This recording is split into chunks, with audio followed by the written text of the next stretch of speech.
All right, good evening, everyone, and welcome to our City Commission meeting. For those of you who are here for the first time, I'd like to just walk through our agenda and our process, as I want to do everything I can to ensure that everyone who wants to speak has an opportunity to be heard without being interrupted. So for those of you new to our commission meetings, this is a city official meeting with city business to be conducted.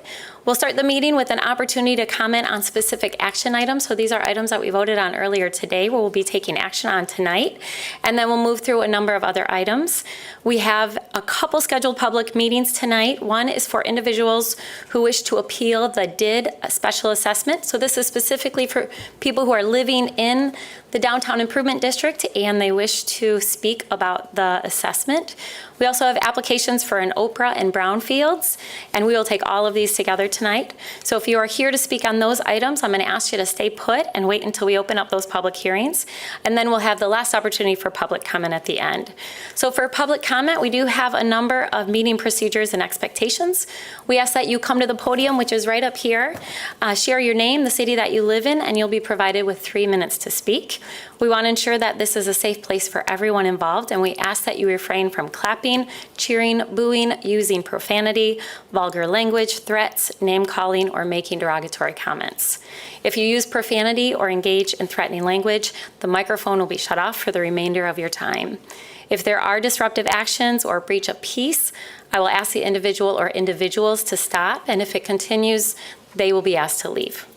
Public comment is an opportunity for all voices to be heard, despite whether people in attendance or elected officials agree or disagree with what is being said.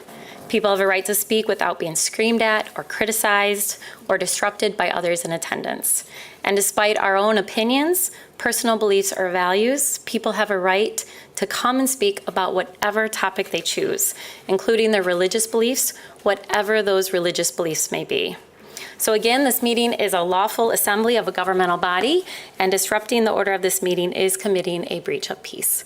So with that, we will move forward with starting with a moment of silence and then Pledge of Allegiance, and then we'll move to roll call. So if you join me for a moment of silence.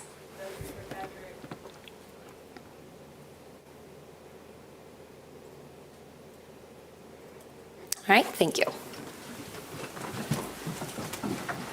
I pledge allegiance to the flag of the United States of America and to the republic for which it stands, one nation, under God, indivisible, with liberty and justice for all. All right, thank you. Next, we'll have roll call. Commissioner Jones? Here. Commissioner O'Connor? Present. Commissioner Repart? Here. Commissioner Lanier? Present. Mayor Bliss? Yes, and commissioners, can I get a motion to excuse both Commissioners Moody and Commissioner Sassi? So moved. Support. All right, moved and supported. All those in favor say aye. Aye. Those opposed? Thank you. All right, so before we move to the first public comment period on action items, I'm going to introduce our interpreter tonight. So if you need assistance with interpretation services, you're welcome to ask for that. Good evening. We are pleased to provide Spanish interpretation services this evening. This includes interpretation during the meeting and for those who want to provide public comment. Buenas noches. Estamos complacidos de proveer servicios de interpretación esta noche en español. Esto incluye interpretación durante la reunión y para aquellos que quieren proveer comentario público. Thank you. All right, so the first public comment period is for action items. So earlier today, we had a number of standing committee meetings where we voted on items. So if you're here tonight to speak on one of those specific action items, we ask you to come forward. We ask you to share your name, the city that you live in, and the specific item that you're speaking to. So if it's the item on Fiscal Committee 3, please let us know what item that is. Hello, my name is Emma. I will be speaking on the Fiscal Committee items 4, 5, 10, and if I have time, Community Development Committee items number 1 and 2. So firstly, on item number 4, that $28,750 will be designated for police training, in addition to the $150,000 in the OPA budget, which right there, just small comment, is blatant proof that a huge portion of the OPA budget is put into police budget, but makes the city budget look look like it's actually reducing the police budget, which is incredibly deceiving. So concerning this training, there will be 2 instructors, 12 hours of instruction over 2 days for 6 topics for a cohort that will then train the rest of the GRPD. These topics are self-regulation, de-escalation, conflict resolution, neuroscience of fear and stress response, critical thinking in policing, which is an oxymoron, and constitutional policing. So on these 4 topics that make sense, that address behavior change and deconstructing the way instinctual responses occur. 2 hours and 2-hour introduction is just blatantly insufficient. Especially for all of the individuals police who have been conditioned to use violence first before using conflict resolution. That's almost the entirety of their training. So 2 hours cannot undo that, especially for topics that mental health professionals and social service professionals spend years at their doctorate levels and are still working on those behavior responses in themselves. So the fact that we think that 2 hours per topic is okay for a person completely, they have, no more fear response in them is, I don't know where that comes from. And then you, on top of that, hand them deadly weapons and expect them to be able to interact with the community is BS. It's essentially useless, and it's a front to make it look like you're doing something when you've done nothing. I'm looking at you, Chief of Police. It's a front to make it look like you've done something when you're doing nothing. I have 30 seconds. They're also authorizing the GRPD recruit class, paying for a recruit class, and the GRPD Officers Association has negotiated a labor agreement to up the wage of GRPD interns by $4 per hour. Both are ridiculous, defund the GRPD, and both items are unacceptable attempts to encourage expansion of the police force when the community is asked for defunding. BS. Thank you. All right, others who wish to be heard?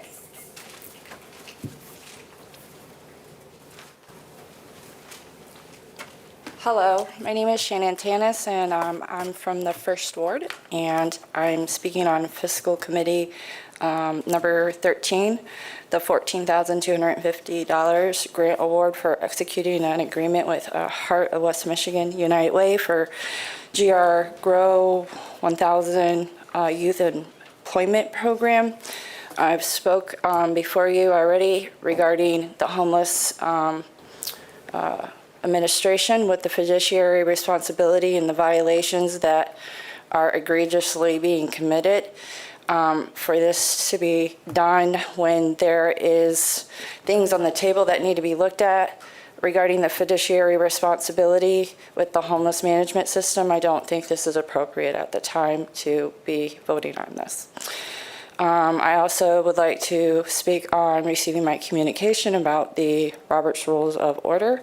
I would like to have that referred to the Committee of Whole. There's other questions that need to be presented that I did not in my communication regarding that information. And I think that's it, because hearings is for another. Thank you. Yeah, thank you. Thank you for your comments. All right, others who wish to be heard? I am one of the people, and I live in so-called Grand Rapids on stolen land in the 3rd Ward of so-called Grand Rapids. Looking at resolution number 5 and number 10 is extremely concerning to me that we are paying at the city, those of us who pay taxes here, those of us whose money goes back into the budgets that you all control. I'm very concerned to see that we are giving more money to the police department. I think that's a complete shame. And I'm wondering too, we're giving them training classes. My concern is, what amount of training would have prevented the murder of Patrick Leoya? Do we think that more training for the obviously corrupt and proven murderers in GRPD, the people who have raped and beat and assaulted people of this city for their entire time here, do we think a few hours of training is going to amend that? What is your plan to address the absolute white supremacy at the core of the Grand Rapids Police Department? To throw more money towards the Grand Rapids Police Department so that more officers can go out on calls and interact with people who are having the worst times of their lives and then make those times worse? Because that's what I see here in this presentation from the city. I don't see you all working to end the violence that GRPD brings into the community. I don't see you looking internally at all of the officers who have proven to have egregious records. I don't see any of that. I see more money coming from the people's pockets to go to the police department. A police department that murdered Patrick Lyoya. They murdered Patrick Lyoya and they're getting more money for training? What do you think that that's going to help? What are you doing? Where is the action? I see more money going to the police department. I don't see justice. These new recruits are going to be put into the same field with all of these people who support the murder of Patrick Lyoya. I don't know if you look into what your police department says online. I don't know if you look into how the police union uses their money. All of these things are encouraging that kind of behavior, and I don't see any remedy to address it. I see more money going to the same people who have been harassing Grand Rapids residents for so long. Shame on you. Abolish GRPD, Black Lives Matter, and fuck you. Thank you. Your time's up. All right, others wish to be heard? Again, this is on action items. Hi, welcome. I'm Patricia Sizik. I live on the northwest side of Grand Rapids, over by Lincoln and that. And I want to tell you what I feel. I am afraid to go for a walk. Okay, ma'am, what action item are you talking about? About the police. Okay, so this is only on items that we're voting on tonight, so you have to tell us Well, they specifically. just talked about police. But they talked about an item that we voted on earlier today. So this, I'm going to ask you just to hold off and wait until I open up the last opportunity for public comment so that we can actually get to our action items. Oh, Thank you. okay. Thanks. Joel, can you fix the box on the screen? Hi, welcome. Hi, my name's Carrie. I live in Grand Rapids. I've spoken to you several times before. As I've said before, I'm a military veteran. I've been an accountant for going on 25 years. And when I look at this budget items here, to authorize the recruit class to attend GVSU Police Academy, and when I look at the salary ordinance to raise wages again, and when I look at the item number 4 that Emma spoke on before, for more training, when I see regularly that GRPD is still daily harassing, attempting to intimidate, brutalizing the community on a daily basis, when they are following protesters who leave a protest and wait until they're by themselves before they surround them and pull guns on them to pull them over when it's 2 young BIPOC women, after they were behind them during a peaceful march for hours. And they didn't arrest them then, but they waited until they were by themselves on another street on the other side of town and followed them and surrounded them and held them at gunpoint. And I've seen that happen multiple times. They waited another day when we left a reproductive rights protest until we were walking down a dark street to our vehicles and surrounded us with 5 vehicles to surround one person. It's ridiculous that you are throwing more money at them when they are still not changing their behaviors. They are still harassing the citizens. There is still no justice for Patrick Lyoya. His charge should have been a first-degree murder charge when it was proven that he deliberately turned off his body cam instead of second degree, especially knowing the fact that a year previously he had done the same thing on another stop when he had previously turned off his body cam. It's ridiculous that I'm seeing this amount of money adding to the police budget that's already excessive when we have no justice, we have no change in policing, and you keep throwing money at them to give them more power. Justice for Patrick Lyoya. Thank you. Thank you.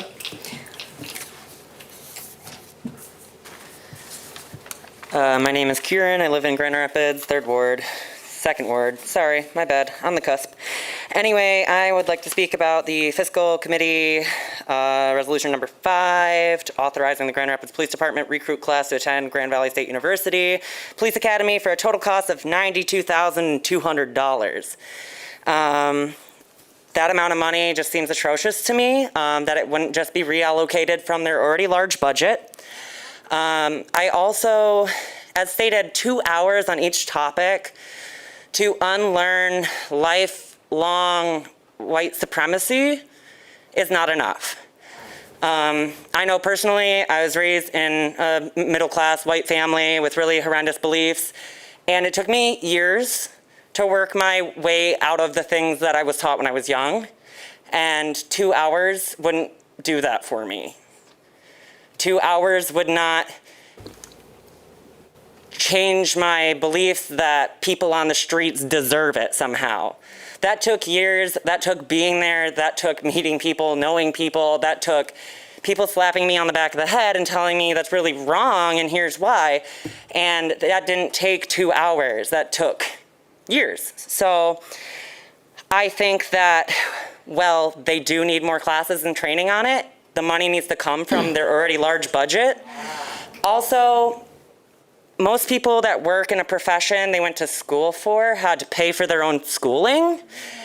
And it's like it's required to have that degree. So I don't find it abhorrent to require police officers to go attend these classes, pay for them out of their own pocket, take out loans for it like the rest of us who go to college do.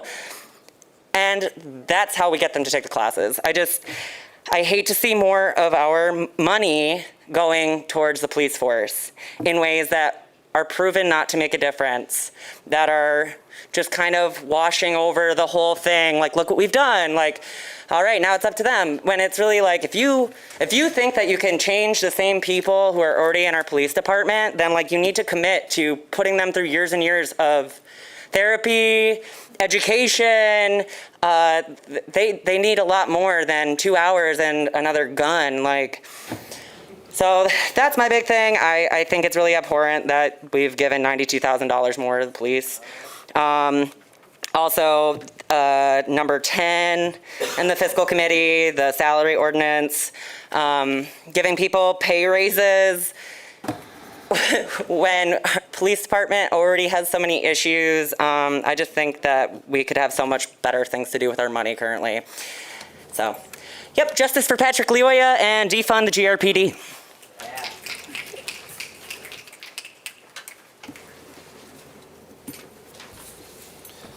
It happened again. I wasn't going to speak on the first one. Then dumb things were talked about.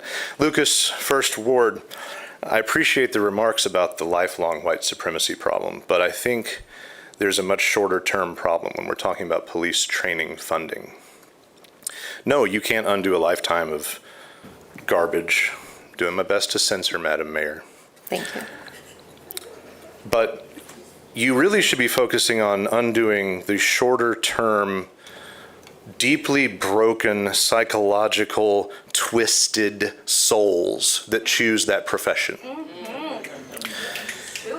Most of the police in the United States would at least cheat a red light with their signals, which makes most police bad cops. This privileged abuse of power approach, this wired for bullying, this telling people what to do because you always wanted to, because you got picked on too much when you were little. That is where you should put 92 grand per person in psychological treatment. Because I've been in a lot of places, I've seen a lot of cops. I've had some buddies that worked in prisons, and they have explained this very clearly to me. You're dealing with broken human beings that choose this profession, sometimes because they couldn't hack it as a real soldier. So I don't know if training is going to fix that. And I've had a few great cops I've known. I really have. I really, really have.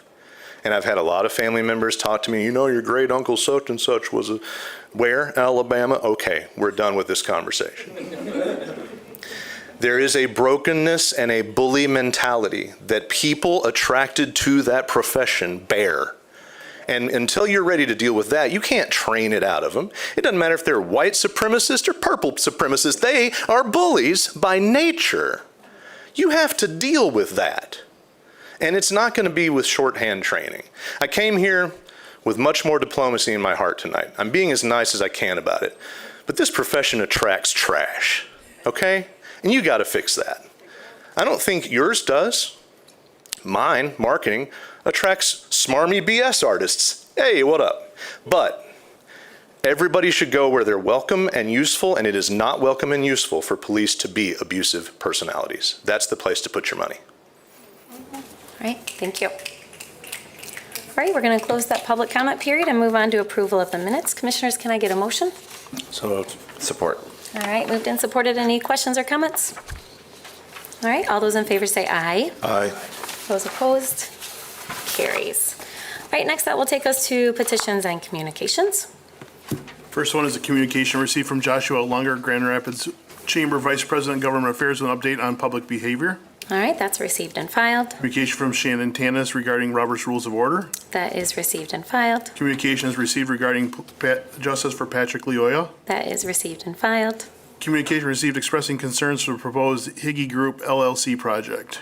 That is received and filed. Communication received from Emma regarding public comment. And that is also received and filed.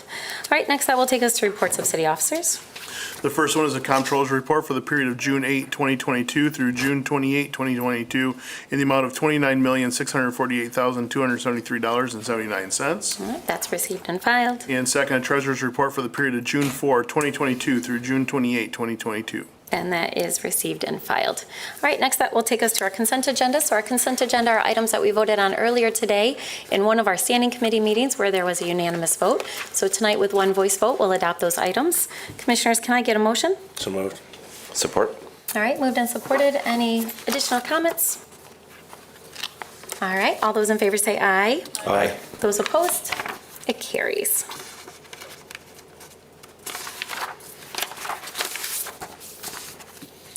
All right, that will take us to our ordinances to be adopted, and we have two ordinances before us tonight. The first one is a consideration of an ordinance rezoning 2,550 Eastern Avenue Southeast from SDNOSA, which is a Special District Neighborhood Office Service, with a conditional rezoning agreement to its previous MCN-LDR, which is mid-20th century low-density residential zoning designation. All right, can I get a motion? So moved. All right, moved and supported. Commissioner Jones, you want to tell us about this? Yes, Mayor. It was back on the 21st of June of this year where we established today, the 12th of July, as the date to consider rezoning 2550 Eastern Avenue Southeast to the MCN LDR, which is the mid-20th century neighborhoods low-density residential zone district. The property was previously rezoned to SD-NOS, which is Special Districts Neighborhood Office Services, with a conditional rezoning agreement, but has not been redeveloped in accordance with the agreement, and the agreement has now expired. All right, thank you, Commissioner. Commissioners, any questions or comments about this item? All right, this is a roll call vote tonight. Commissioner Repart, Yes. Commissioner Lanier, Aye. Commissioner Jones, Yes. Commissioner O'Connor? Yes. Mayor Bliss? Yes, it carries. All right, that will take us to our second ordinance to be adopted tonight. The second one is a consideration of a major amendment to the Celebration Village SDPRD, which is Special District Planned Redevelopment District, to facilitate redevelopment of 2,135 East Beltline Avenue Northeast. All right, can I get a motion? So moved. Support. All right, moved and supported. Commissioner Repart, you want to tell us about this? Yeah, thanks, Mayor. This is the old Chili's site on the East Beltline, and it is going to be transitioned to an urgent care facility and a coffee shop. The neighborhood association did not oppose the project, and it passed the Planning Commission unanimously. Great, thank you. Commissioners, any questions or comments? All right, this is also a roll call vote tonight. Commissioner Lanier? Aye. Commissioner Jones? Yes. Commissioner O'Connor? Yes. Commissioner Repart? Yes. Mayor Bliss? Yes, it carries. All right, Commissioners, that will take us to our scheduled public hearings, and we have a number of them tonight. We'll take the first one independently, and then we'll ask our Economic Development Director to come forward, and we'll take the final four together. So the first one is a City Commission. We are here to sit as an appeals body for the 2022 Downtown Improvement District Special Assessment Roll number 8768. So we'll start with having our city assessor speak to this item, and then those of you who are living in this assessment district who would like to appeal your assessment, I'll give you an opportunity to come forward after that, and then our city assessor will be available afterwards to follow up with you directly. And will you stay in here? You're going to go into Room 921. Room 921. All right, Paula, go ahead. So back on May 10th, the Downtown Improvement District Board's plan was adopted. And so the assessor's office sent property owners notices on May 26th and let them know about the appeal process and the amount of the special assessment. So the special assessment roll has been open to the public for the required 2 weeks, starting on June 13th all the way through today. In addition, a copy of the assessment roll is posted on the city's website. As of today, we've received 10 appeals, and tonight the commission convenes as the board of review to hear appeals of these assessments, and tonight is the final opportunity for those notified to file an appeal of the assessment. So I'll be in room 921. I have forms for anybody who needs to or wishes to file an appeal, and we'll review those appeals and report back to you on August 9th for the confirmation of the roll. Thank you. Great. Thank you, Paula. All right, so I'll open up this public comment period. For this one, because this is specific to the special assessment appeal, we ask that you share your name and then your address in this district, and then you can speak, and then, as Paula said, you can follow up with her afterwards. So is there anyone tonight who wishes to appeal their special assessment in this specific special assessment role? We're supposed to share our address. All right. All right, anyone else? Okay, we'll go ahead and close that public hearing and we'll move forward. Thank you, Paula. All right, next we will move forward, Commissioners, with our 4 economic development public hearings, and we'll take those together. And so I'll read all 4 of them, and then we'll ask Mr. Gracia to come forward. And I know we have some guests here with us tonight who can also speak on the projects. So before us tonight, we have public hearings to consider an application for a 10-year obsolete property rehabilitation exemption certificate pursuant to Public Act 146 of 2000. And this is for the project at 644 Bridge Street, LLC. We also have public hearings for 3 brownfield plan amendment for the Academy Manor project located at 43 Lakeside Drive. And then we have a brownfield plan amendment for dwelling place. This is the Regional Community Land Trust development located at 2080 Union Avenue Southeast. And then we have one related to the project. This is a revised should be clear, this is a revised brownfield plan amendment for 900 Cesar E. Chavez LLC redevelopment project. So we'll start with Mr. Gracia from our Economic Development Department. You can give us a rundown on these 4 projects. I see some of the individuals from these projects present.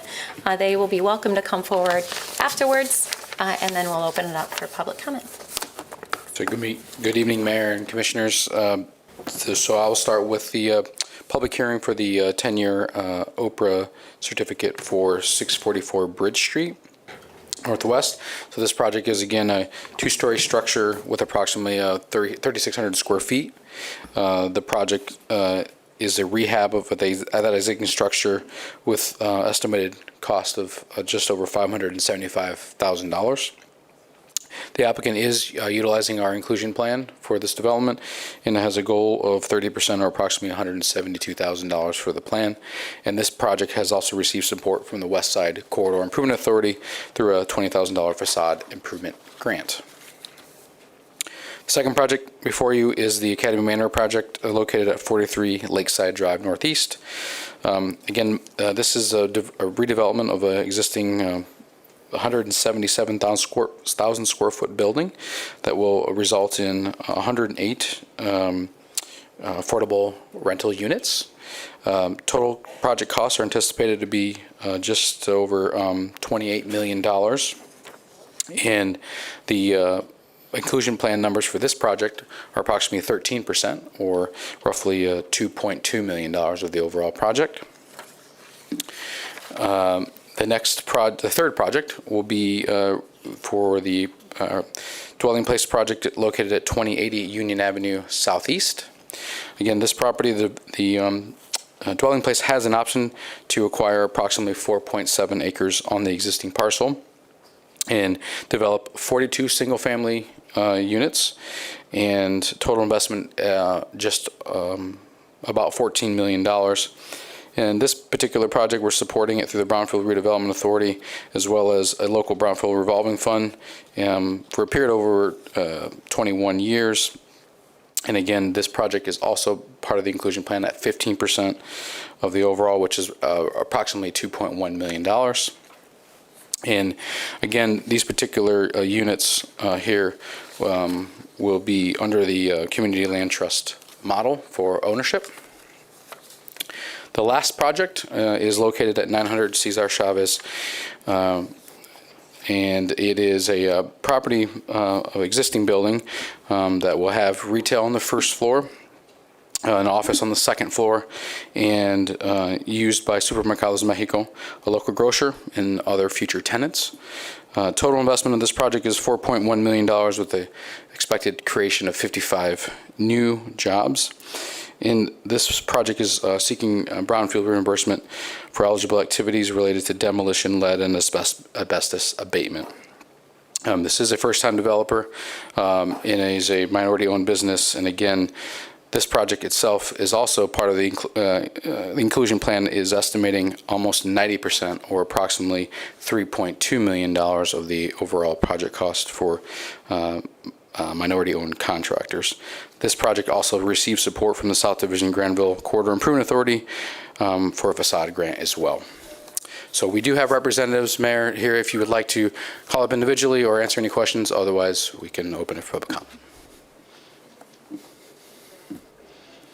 I think we're all pretty familiar with these projects. Although let's see, do we have, let's see, I'm looking in the audience. Javier is here. Javier, is there anything that you would like to add about this project?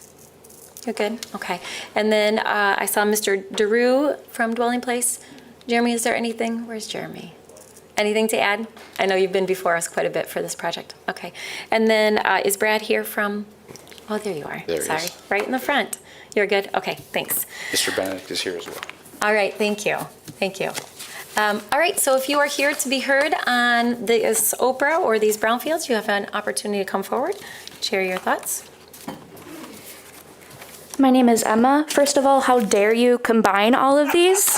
I spent hours studying all of these. How dare you assume that I do not want my full 12 minutes? You so love these rules on the agenda. I am following them. You love them so much that you shut down meetings and you escort people out by security, but when it doesn't serve you, you fiddle it and make it the way you want. How dare you? So I'm going to speak however long I want, because technically I'm allowed 12 minutes. I'm going to pause right here because I do have the authority to combine public Your hearings. authority is BS. Do not interrupt me. You can reset your time. Number 2, considering the application for the 10-year obsolete property rehabilitation exemption certificate for 644 Bridge Street LLC at 644 Bridge Street Northwest. I demand that the building should not be made for profit motivated use, which results in gentrification, especially in this area, unless there is a guarantee that all employees will be sourced in the surrounding area, receive equitable and living wages, and have a clear delimited opportunity for advancement. I also demand that the building have open access bathroom. I've heard too many stories of people on the streets who have issues with their kidneys, issues with diuretics, who know that they will get arrested for peeing, so they die days later. How dare businesses say it is okay for people not to come in and use their bathrooms when it results in death? So that is a huge demand of mine. I also demand that more than 30% of services be done by minority-owned companies. I do like that at least 30% is being delineated here. There should be more. And I demand that if it's not used for the above ways that I listed above, that it should be used for healthcare, education, affordable childcare, or other essential social services. Number 3, considering redevelopment project proposed at 900 Cesar E. Chavez Avenue Southwest and at 919 Caulfield Avenue Southwest. As I say the same demands as number 2, I will say them all again. I demand that the building should not be made for profit motivated use, which results in gentrification, unless there's a guarantee that all employees will be sourced in the surrounding area, receive equitable living wages, and have a clear delineated opportunity for advancement. Also that the building have open access bathroom, demand that more than 30% of services be done by minority-owned companies, and demand that the building be used for healthcare, education, affordable childcare, or essential social service. Moving fast because apparently you want me to be out of breath, Mayor Bliss. Considering redevelopment project number 4, project proposed at a portion of 2080 Union Avenue Southeast to construct this is the dwelling place one. I love the community land trust model. But however, I demand that more than 50% of those homes be under the community land trust or be specifically delineated as affordable housing. Affordable housing is considered when a person only has to pay less than 30% of their income. So that has to be that way, and demand that more than 30% of construction costs be contracted with a minority-owned business. And then number 5, the project at 43 Lakes, where Marywood used to be. I love that it's going to also be affordable rental housing. I do demand that the housing be truly affordable in the sense, again, that it is no more than 1/3 of a household's income. 5 seconds less, bitches. All right, others wish to be heard?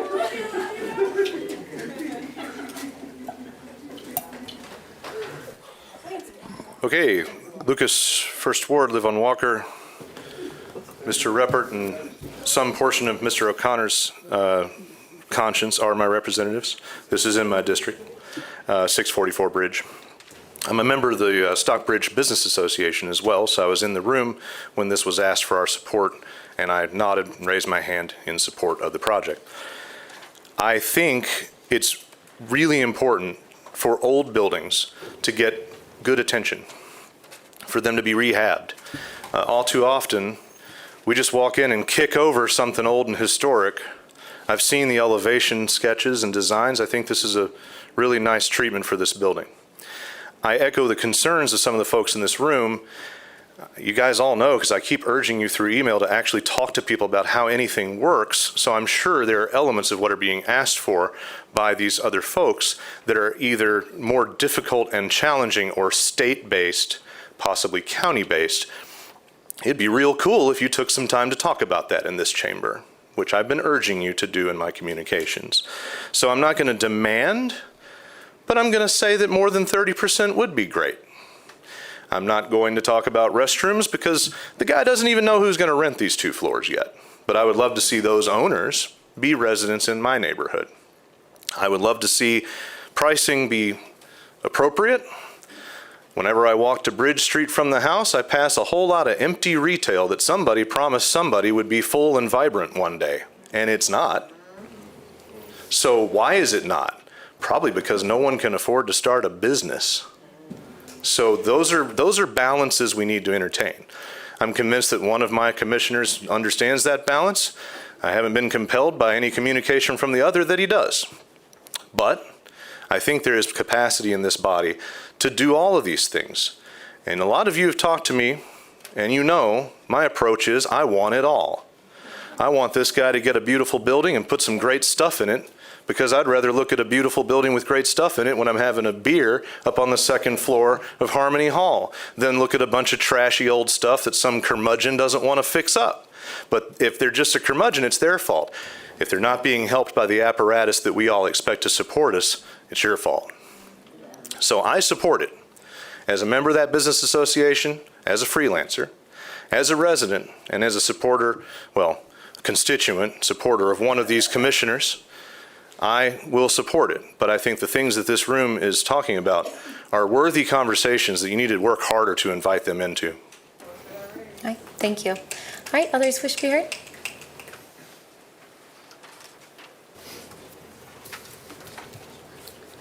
Hello, my name is Shannon Tanis, and I'm from the First Ward. I was going to speak on number 4 regarding dwelling place. I'm actually a resident of one of dwelling places properties, and recently had issues, and please, if I go over time, allow me more time to explain. With the property management, and they keep saying private. They're a private business. And I'm like, what do you mean you're a private business? You're receiving public state funds and federal funds. Where is this concept coming from? Where are your articles of incorporation that incite that you're a private business, while you have public businesses being ran out of these resident units, okay? When I started investigating, I found their CM's registration for their federal public funding that they get. I also researched the Martinell Master Subtenant Limited Dividend Housing Association. It's actually dissolution right now. It's not standing. And the people that are in charge of that are bar members.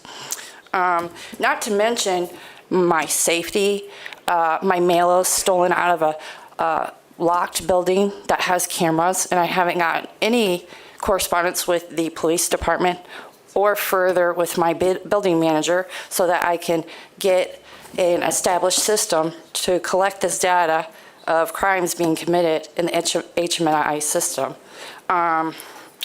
Drug trafficking, I'm witnessing, which I spoke to you, Commissioner, about already. So I had to make a vice report. This is just common sense stuff. Everybody sees it. Fiduciary responsibilities, you've breached the trust so bad. This is bad, you guys. And I keep going on and on about this stuff, and nobody has engaged me on an executive session. I am not joking, okay? If it wasn't for your city comp controller, I would not be standing here right now. I would have already filed, okay? And I wouldn't waste any more of my time. It's 3 years I've wasted many things that have happened upon me, okay?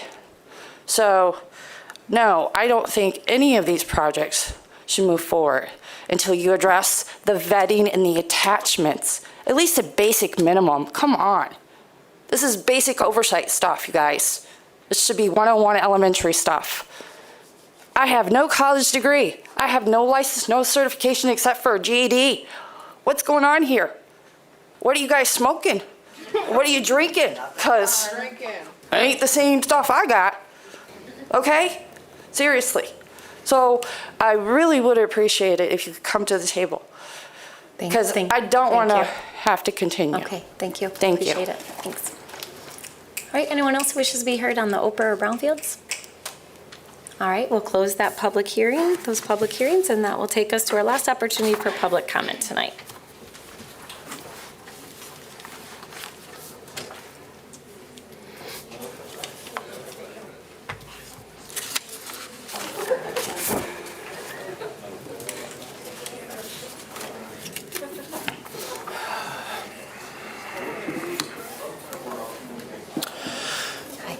Thank you. My name is Renard Sear from Grand Rapids. A slight change of topic here from everything else so far tonight. I'm a minister with the Satanic Temple, and I'm head of a congregation based primarily in West Michigan.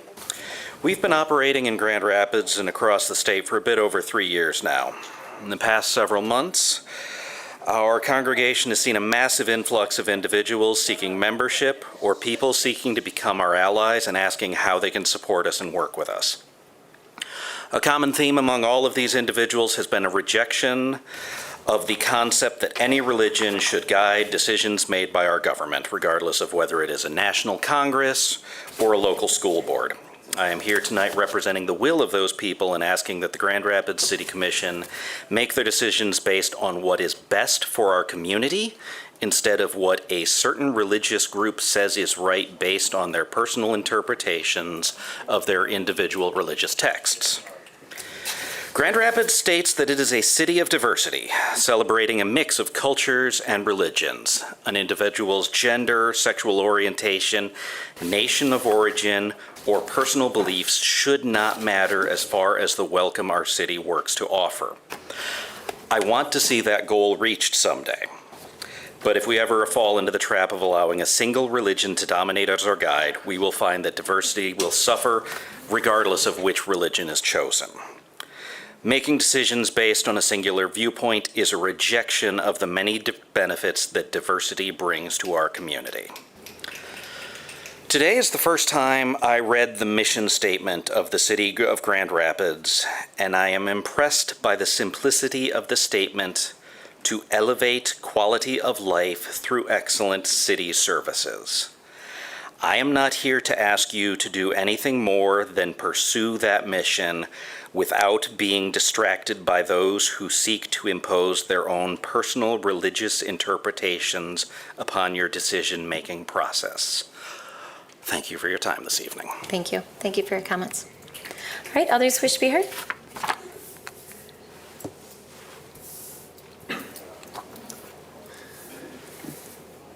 Hello, my name is Ben, pronouns he, him, and I am a Grand Rapids native and lifelong Kent County resident.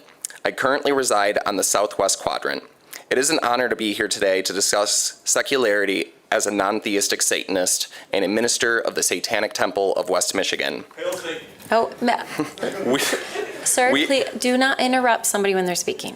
I'm serious. Do not. He has a right to be heard without being interrupted. Mr. Always, be quiet. Let's listen. I am telling you, do not interrupt people when they're speaking. The only one interrupting. Go ahead. We are witnessing a clash of forces right now, a clash of progress against theocracy.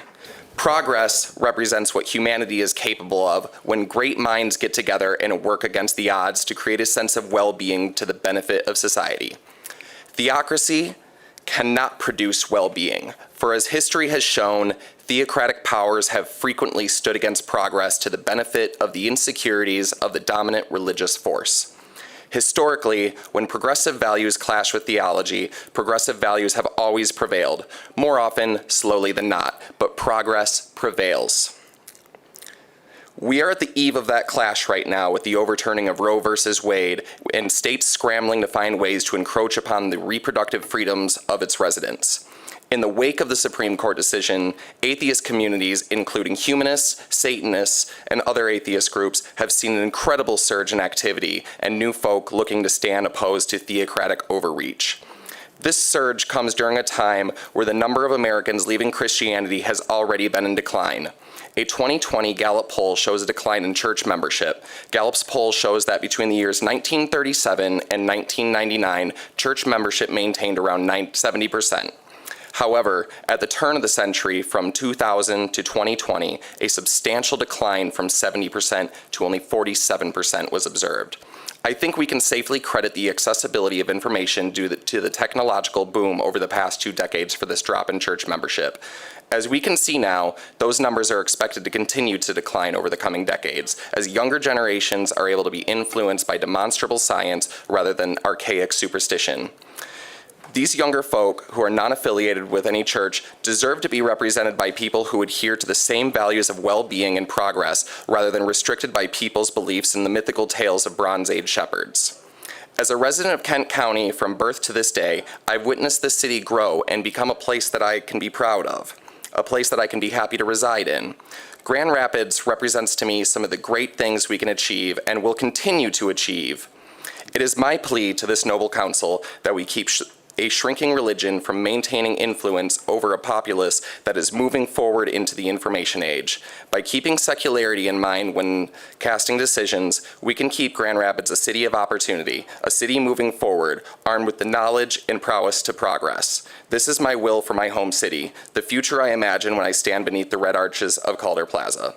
So in closing, I ask, do we take the road of progress or the road of theocracy? Thank you. All right, others wish Baird?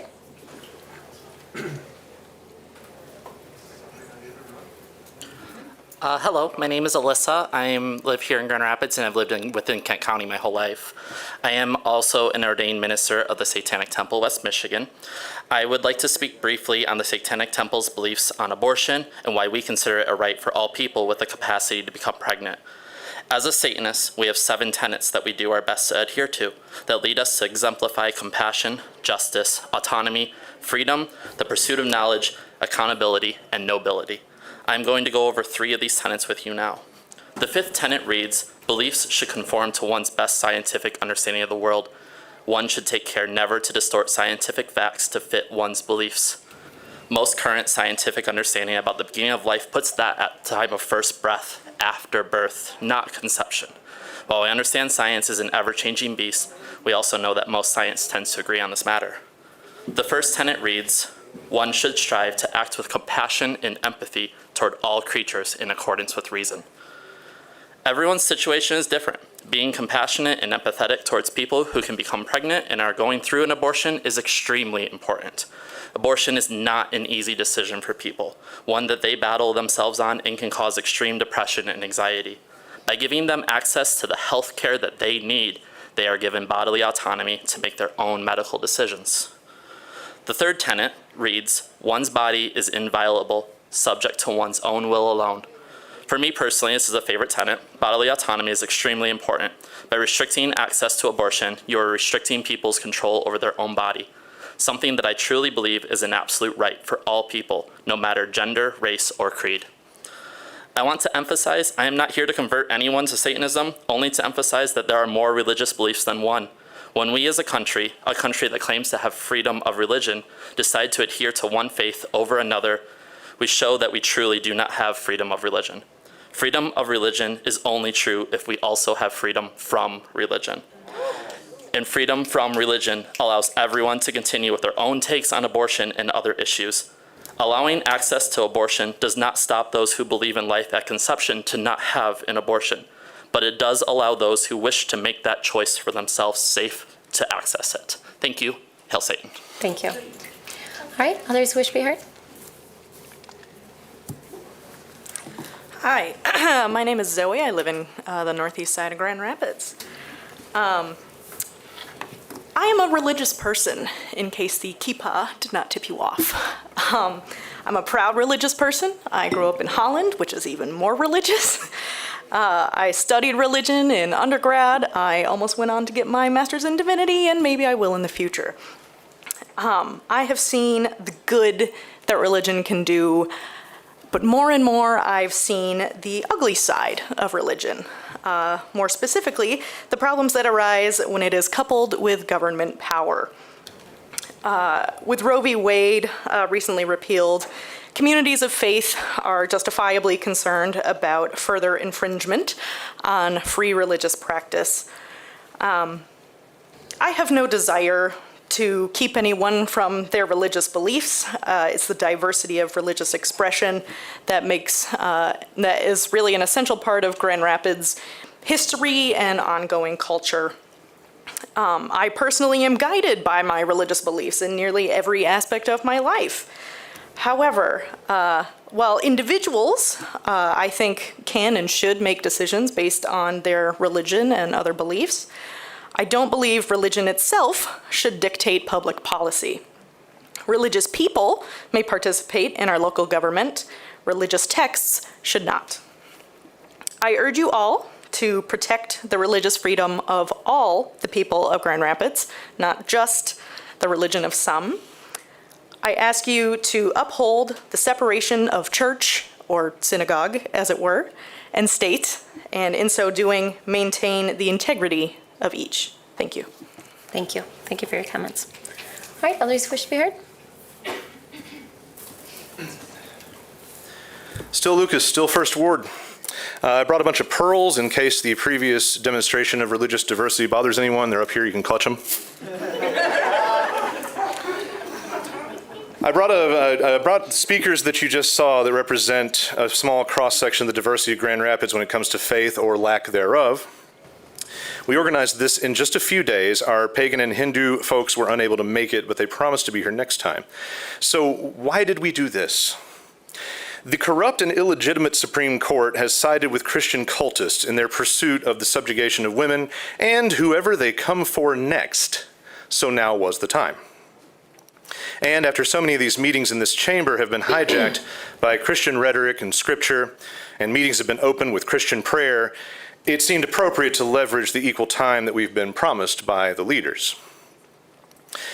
Those are the two options available constitutionally for religious speech, all or nothing. As leaders, you can either ban religious speech and eliminate it from your agenda, or you have to encourage, welcome, and allow it all. The question you have to ask yourself is, how much time do you want to waste on the eventuality that we can get every faith to show up and claim their 3 minutes? Or worse, will you cowardly adjourn a meeting before one of them can speak, prohibiting them the opportunity for equal respect under the law? Listen to the words. This government could make this chamber entirely secular, eliminate the corny, nationalistic grade school recitation of the pledge with its mention of the Christian God, and require all public comments which venture into faith speech to be germane to city business, as you do with other commentary. For many of us, a doggedly secular government is the only appropriate choice for every reason imaginable. The Constitution is on your side if you have the guts to agree with us, so I urge you to consider it. I've been trying to find my way forward with reconciliation with all of you, and I appreciate the bridge-building meetings and discussions that I've had with many. I'm still hoping that Commissioners O'Connor, Usazi, and Lanier will engage with me like I've been asking for over a year now, even before the unforgivable murder of Patrick Lyoya. To that end, I'm trying to keep these remarks a bit more diplomatic, you may have noticed. And I will simply respond to the state of affairs for women in this backward nation with some Everlast lyrics like a good little heathen Gen X kid should. She heads for the clinic and she gets some static walking through the door. They call her a killer, they call her a sinner, and they call her a whore. God forbid you ever have to walk a mile in her shoes, because then you really might know what it's like to have to choose. Thank you. Thank you. All right, others wish to be heard? First of all, I want to shame every single one of you. Actually, 2 of you who are doppelgangers in the cowards' places who decided not to show up today. But I emailed you, all of you, twice. I have not received a response. It's been 3 weeks. I know that you read and heard it because you acknowledged it up here and said, oh, Emma said something. You read it. You didn't respond. You had a lot of time. For those of you who want raises, the cowards who aren't here, Mark Washington, an almost 12% raise, Anita Hitchcock, an almost 24% raise. My blood boils at the thought. How effing dare they? How dare they? When first of all, you can't respond to my emails. That's a small thing. Second of all, you continue to F up your job so royally. If it was me, I'd have all of you gone right now. But then you ask for a mother effing raise. If you cannot survive on the salaries you already have, 6 figures, you must be the worst at working part-time. You must be the worst at financial management I've ever heard of, and therefore you should not be anywhere near the city commission or any government position whatsoever. When there are people on the street When there are people being murdered, when there are people with mental health issues, when there are people bleeding and crying out in the street, and all you can effing think about is the more money in your pocket, I do not know how you are human. I do not know how they are human. And I continue to try to see humanity in each of all of you. That's why I'm not up here hurting you physically. That's why I haven't burned this place to the ground, because I see humanity in all of you, and I don't want that for myself, and I don't want that for you. In fact, I am giving you a grace, because all of the things I'm proposing would actually benefit you too if you were intelligent enough to understand that.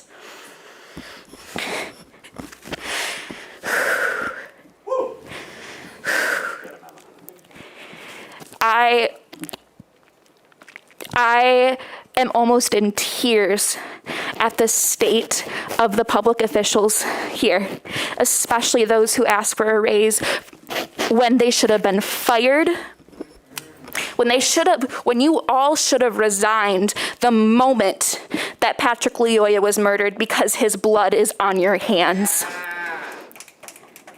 That, to me, that you are still here tells me that you are unfit. Thank you. Your time's up. Thank you. Your time's up. All right. Others wish to be heard?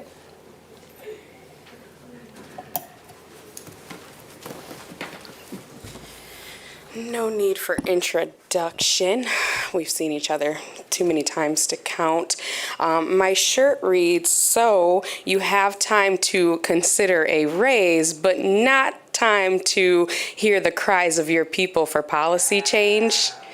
Yeah, that's sick. I just want to remind you that I work hard. I'm the only breadwinner in my family. I make well over minimum wage at almost $17 an hour, but yet still I'm in a desperately low poverty level. Right? I can still get food stamps, I can get Medicaid, I can probably go get income-based housing, which will probably be needed because the amount of rent right now is absolutely ludicrous. 2-bedroom houses in like a slum place for $2,000 a month, and you gotta make 3 times that, so that equates to what, roughly $25 an hour? But please, Washington and Anita Baker, give yourself that 11% and that 24% raise, because nobody else needs to eat, right? Nobody else needs community programs that would help them, like education or mental health or anything other than giving you more money to live wherever it is that you live. This is ludicrous. You're giving our cops more money to do a 2-day class on what? Something that can't be taught in that time. That's a joke. That is a slap in every single one of our faces. That's you saying, here's the Band-Aid, the Dollar Tree kind that won't stick for your gaping wounds. That's what that is. The little plastic ones that as soon as you put them on, they fall off. That's what you're training. That's where you want all this extra money to go to. Why don't you turn in that bike? That 3-wheeler that they ride around so fancy like? That's an easy 50 to 100 grand. I'm guessing probably 100 grand since it's customized and bigger than the little one that I price checked. Why can't you do that? Why can't you release some of the horses to a nice home? That's a few thousand. Few thousand even in cost in feeding them. Why can you not pull these funds from anywhere else? And I'd also like to say it's an absolute joke and a slap in the face that our police chief, who called for Scher's immediate firing once the charges were brought against him, is sitting with a Scher supporter.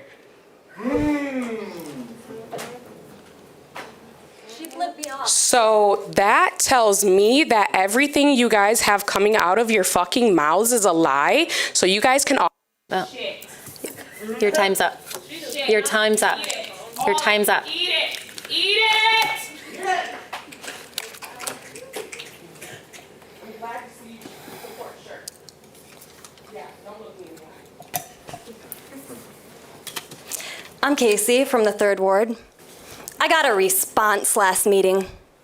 I got a response. You know what you guys said? You told me to part my hair on the other side. You mentioned my looking and staring and blinking. It's so insulting. You know what I think's really insulting?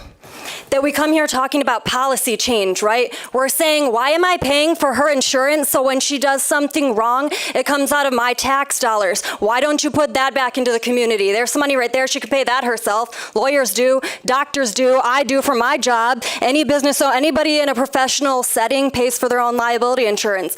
And then you guys look at me and say, my hair? It's insulting that that's what you heard. It's insulting that protesters are getting charges for using megaphones. And in those police reports, it says, and then our officers on top of the Children's Museum roof observed Veterans Park as they passed out food to the unhoused. Oh, no. Okay. That's what it says in the report, right? And then you're giving the police more money because right now we're underfunded. We're underfunded, but in our police reports, you're letting us know that you have a team specifically to babysit us as we do your job. It's insulting. It's really insulting. Let's think, what else is insulting? Raises, bingo. Raises. So George Washington, I mean, see the similarity, but you good. Okay, so Mark Washington and Anita, they already exceeded their limit. They can't possibly get any higher, but they broke it, and now you guys are nexties. So you're looking at us in the face, you're looking at my daughter and saying, oh, sorry about your after-school program, you'll have to ask the state. Oh, sorry about that housing crisis, you know, we're just really crunched for money. And you're giving yourselves raises, and I'm paying I'm paying their insurance. And the other day I was at the gas station and the police went by and I said, F word the police. And then they pulled in behind me in the gas station and they wouldn't let me leave because I was creating a public disturbance. But wouldn't you know that everyone in that gas station parking lot was BIPOC and they clapped when I said it. And when the police came, they ran away. Who's the disturbance? Underfunded though. It's really insulting. But you know what? I got a response. And all this shows the integrity of your character and the integrity of your worthiness of that seat. So when we're up here acting like hoodlums or swearing or cursing, it's because you are insulting. You, not us. All right, others wish to be heard?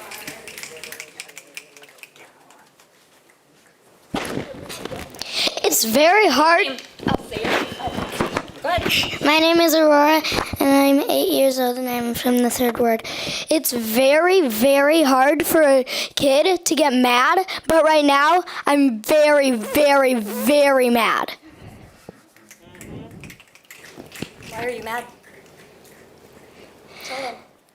Because I'm mad because you are giving thousands and thousands and thousands of dollars to the police stations in each day. And it's stupid because that money should be going to the community. None of that money should be going to the police because all they're doing with all the money is getting more stuff to kill people. Mm-hmm. That's not good for the environment. It's not. I know you may not be listening, but I'm still going to say it.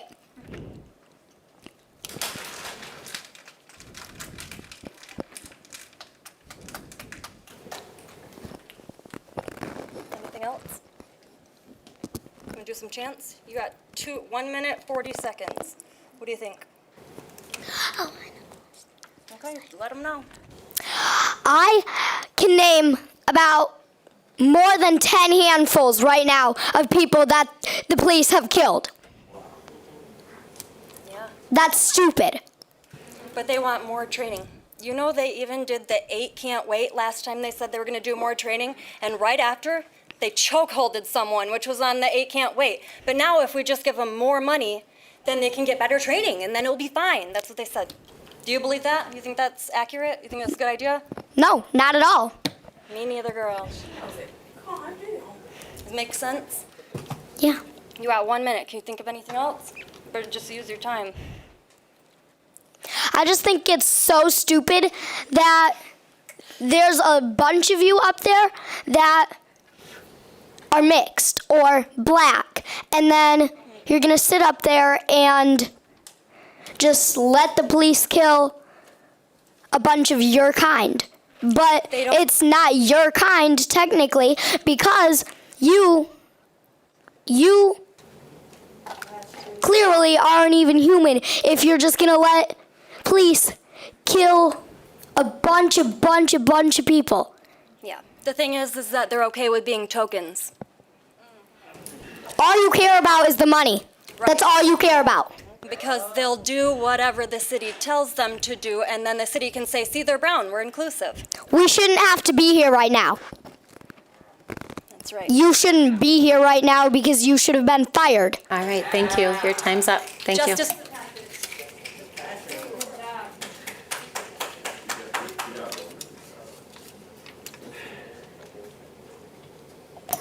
Hi, welcome. My name is Matt. I live in the 3rd Ward. Ever since I have started coming to these meetings, I have been disgusted with how you spend our taxpayer dollars. You are addicted to giving money downtown for the sake of the wealthy residents there and the tourists that aren't even coming here because we're Grand Rapids. We're not New York, we're not LA, we're not even Indianapolis. And you do this while so many other communities and people are desperate for more resources that you could easily provide, that this city could easily provide, but you don't. And on top of that, you continue to give more money to GRPD when they continue to murder and brutalize the black, brown, indigenous, the homeless, the low-income residents that live here. And on top of that, they arrest protesters on blatantly false charges simply for exercising their constitutional right to peaceful demonstration. And the sheer hubris you exhibit with your performative actions, trying to make us think that you're on our side. The pennies you give, thinking that it's enough. And the sheer arrogance that you think that we're not going to see what you're doing, but we do. I love this city. Truly, I do. I grew up here. I was away for a while, but I've been back about a year, and there's nowhere else I'd rather be. But not because of you, but because of the people behind me that have made me feel like I am home. And for that reason, that I believe we deserve better leaders. We deserve better than this group of greedy, heartless cowards. And we certainly deserve a better mayor than Ms. Bootlicker Barbie over here. Justice for Patrick Lyoya, justice for all stolen lives. All right, others who wish to be heard?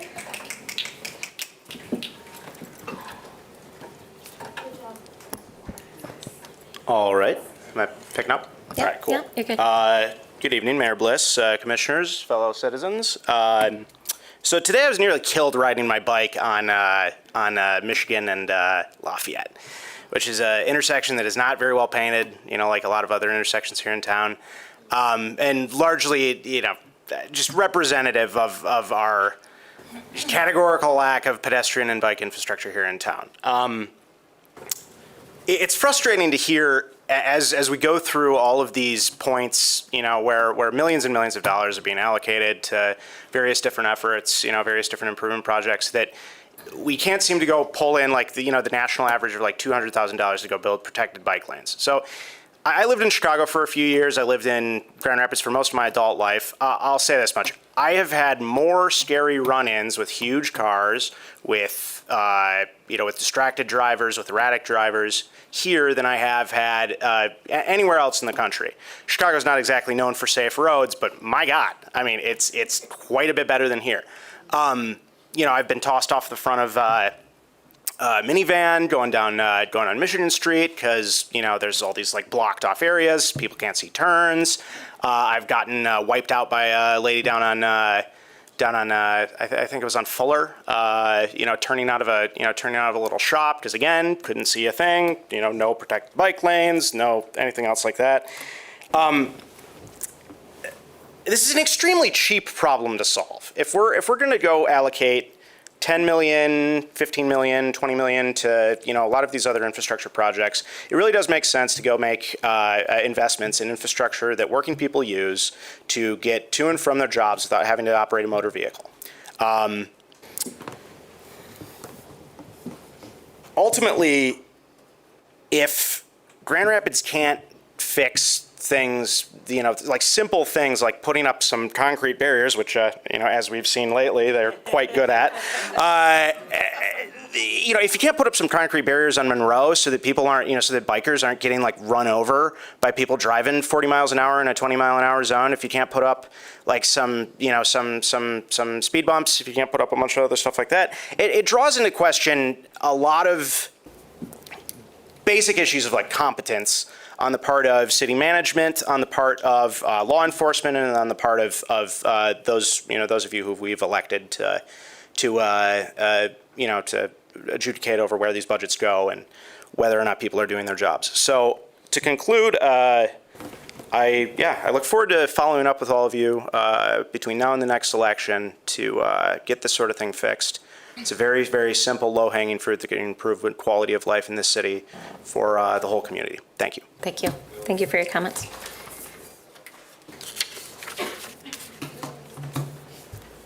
How you doing, everybody? My name is DeAndre Jones. I gotta say, man, went to the Pride Festival. I remember seeing the people from the Satanic Temple. You guys do some wild rituals, man. That was crazy. Right, I ain't gonna lie to you. Talk to us, DeAndre. Recently, we just started back up the Urban Youth Summer Basketball League. So we got 10 kids playing basketball at Ken Paul Park and King Park. We got 10 teams, more than 100 plus kids. If you come over there to the hood, the south side, if you come to the hood, you will see a lot of kids. We've been reducing violence, something I'm really passionate about. Got a lot of kids out there playing basketball at King Park, man, at Ken Paul Park. And we've been reducing violence. Seen Chief Eric Winstrom talk to a couple police officers about esports, talk to them about ways that we can, do some police and community relations, because there's no real trust here with the police and the community. No shit. Hey, but do not interrupt him. He has a right to speak and be heard without being interrupted. It's cool. Do not interrupt him or I will ask you to leave. You are being disruptive and that's your warning or I will ask you to leave. Go ahead, this came from the meeting for the participatory budgeting process.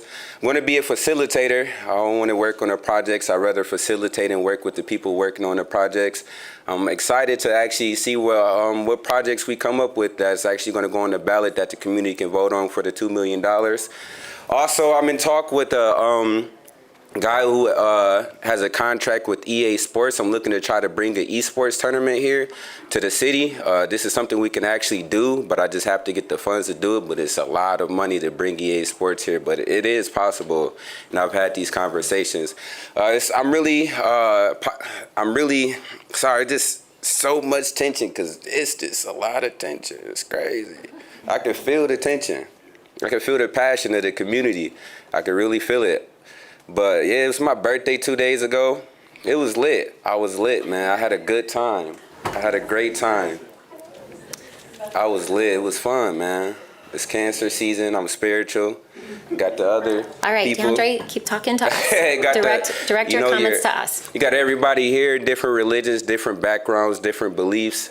It's really crazy to see people from the Satanic Temple. Then you got people reading the Bible in here. That was crazy. I ain't gonna lie to you. I never thought I'd see something like that. No, but I'm just really happy that we're back running the Urban Youth Summer Basketball League, that we're doing work on the participatory budgeting process, that I'm out here doing the work that I'm passionate about. And I'm really just hope that maybe some of you commissioners can maybe come watch some basketball at King Park and watch what we're doing up there. We'll have we got an article coming in Grand Rapids Business Journal, Grand Rapids Magazine, so you'll see the work that we're doing published. I appreciate it. All right, thank you. All right, others wish to be heard? Hi there, I'm Viola from Grand Rapids. Ladies and gentlemen, we have a war going on in our culture. It is good versus evil, right against wrong. We are living in an age of deception and lies. My Bible says there would come a day when there would be those that call evil good and good evil. We are living in that day. And the deception is great. Just because something sounds right doesn't make it true. And some lies feel true even more than the truth because the enemy twists it just enough. Something is wrong when we reward evil and punish good. Something is wrong when we no longer look to truth but what feels good. I was deeply troubled as I watched 70 pastors come together and demand justice, blaming a system and not the bad behavior, and threatening to withhold their votes to those in political arena unless their demands were met, yet never offering to help mend the relationship between our community and our police. No mercy, no grace for Officer Chris Scher. At that moment, Do I was not interrupt reminded her. of the prophet Elijah. Hold this. One man of God Ma'am, who I'm stood gonna- against ma'am, the I'm gonna ask you- 450 false prophets of Baal. Ma'am, can you One stop? man Okay, hold on a second. Hold on a second. I'm going to let you finish speaking in a moment, but I'm telling, if you continue to interrupt her, that is disrupting this meeting by interrupting people who deserve a right to speak. Even if you do not agree with them, they have a right to speak and be heard by this body. And I will ask you to leave. I will ask you to leave if you continue to interrupt. That's your final warning. At that moment, I was reminded of the prophet Elijah, one man of God who stood against the 450 Okay. false prophets of Baal. One man who dared to stand on truth. The church of the living God is not woke. We are Holy Ghost filled, and the gates of hell shall not prevail against it. Woe to those that have exchanged the truth for a lie. Woe to those who have been seduced by falsehood, and churches that have sold out to the world system. You see, truth matters. Truth is a threat to those that do evil. Truth will be offensive because it reveals error Stop and charges the interrupting. Ma'am, I am so sorry. Those of you interrupting, I'm asking you to leave. You clearly can't sit and listen without interrupting someone speaking. So those of you who are just disruptive, I'm going to ask you to leave. You know who you are. I'm in the line, the one that's continuing to scream in the white shirt in the front here. I'm asking you to leave, and then I will give you your time back.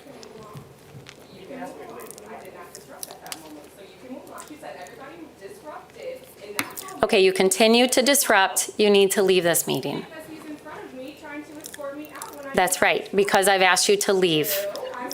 When you disrupt people who are speaking, it's disrupting the decorum of this meeting.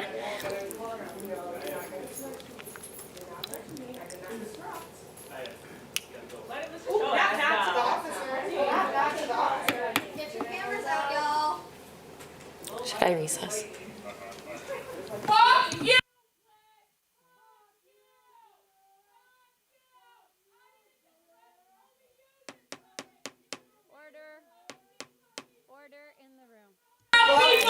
Order, order,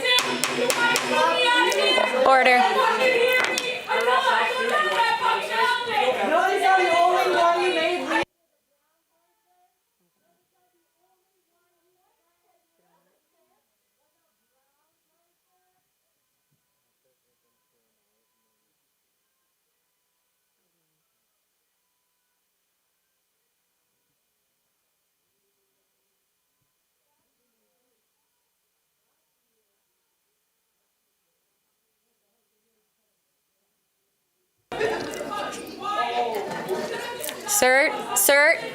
Sir.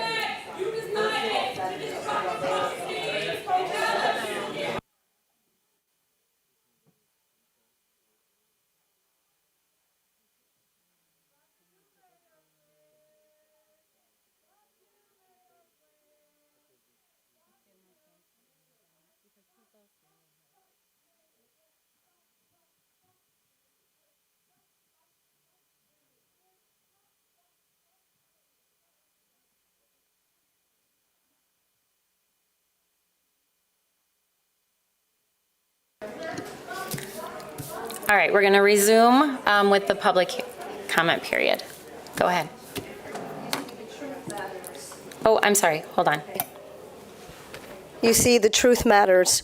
Truth is a threat to those that do evil, because truth will be offensive, because it reveals error and charges the hearer to make a decision, gives them the choice to continue on this destructive road I'm on or turn in the right direction. We need to tear down the lies that have bound this city and demolish every false narrative that brings division and hatred. The greatest threat to this community is not our police. It's not the lie about a system that keeps people down because of the color of their skin. Truth is, the greatest threat to this community are those killing each other on these streets, those terrorizing this community with robberies, violent crime, theft, assaults, and shootings daily. The very community itself refuses to take hold of the truth. Great job, guys. Good work. Ma'am, hold on. Hold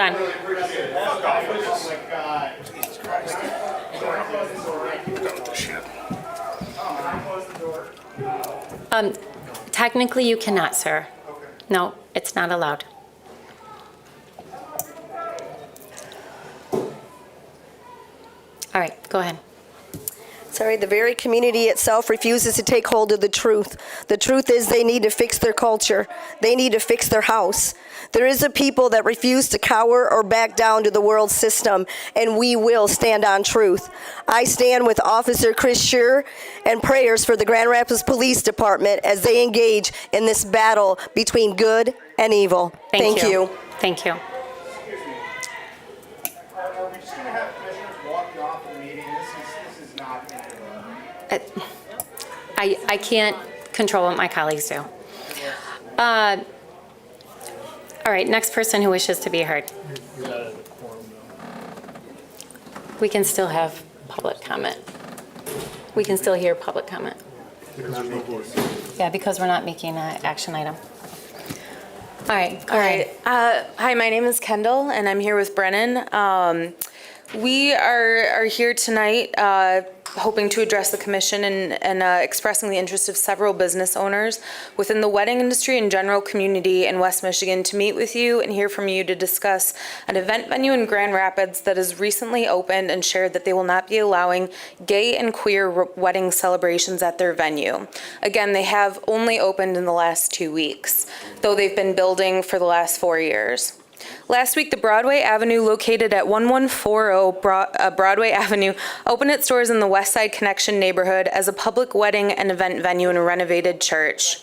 Yesterday, they planned to have a community open house event, and in the process of inviting participants, they informed several people through text messages and email messages that they do not plan to allow members of the LGBTQIA+ community to rent their space or facilitate gay and queer weddings within their space. It's our understanding that the amended as of December 2019 Human Rights Ordinance addresses public accommodation and prohibits discriminatory practices on the basis of sexual identity and gender expression, whether or not that includes we believe that should be included to mean sexual identity as well. While it's noted that citizens can report a claim to the Human Rights Ordinance or to the Human Rights Office if they experience discrimination within the industry, we would like to note the city's position and preemptive actions might be when a new business is planning to discriminate on the basis of sexual identity and gender expression. We would like to know when, if, and how this ordinance can be enforced as it pertains to this venue, what enforcement looks like, whether or not the venue can use the statutes of religious freedom, freedom of expression, and free speech as a basis for legally discriminating against gay couples. What our options are for going forward as concerned citizens and industry professionals when seeking transparency from businesses that plan to discriminate on the basis of sexual identity. We hope to affirm that Grand Rapids is going to remain an inclusive business environment where we do not have to tolerate discriminatory practices nor do business with discriminatory people in our community. The Supreme Court in the state of Michigan have left this decision in your jurisdiction. Unfortunately, at this time, we do not have a clear answer as to whether or not this is a protected status. So we're requesting a zero tolerance policy. If we cannot immediately enforce an ordinance, then I'm not sure why we write them. If we cannot immediately have clear economic and civil sanctions against a business that plans to discriminate, we do not understand why we would write an anti-discrimination policy. We're requesting that the city's attorney's office issue an immediate cease and desist to the Broadway Avenue. It's within your power, and it's known as the police power and is protected under the 10th Amendment. We demand that this business seek religious asylum in another community, and maybe Hudsonville will have them. Thank you. Thank you, Kendall. Thank you. All right, others wish to be heard?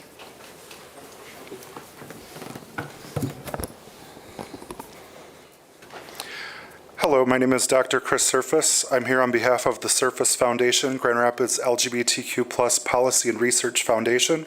We're located inside the Grand Rapids Masonic Center at 233 Fulton Street East, Suite 210F. I'm here today to inform you of our Grand 100 campaign. The Grand 100 campaign's goal is to make Grand Rapids Michigan's 5th city with a perfect 100 score on the Human Rights Campaign's Municipal Equality Index.